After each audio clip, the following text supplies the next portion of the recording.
My name is Prabhat Kumar from Lovely Professional University. My registration number is 12407186. Today in this video, I am going to teach a basic skill in self-defense, that is palm held strike.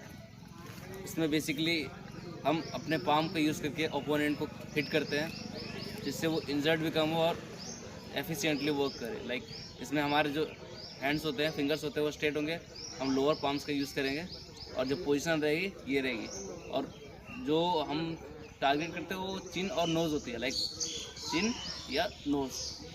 इसको जब हम use करते हैं जब हमारा opponent हमारे नज़दीक रहता है, लाइक हमारे रीच में रहता है।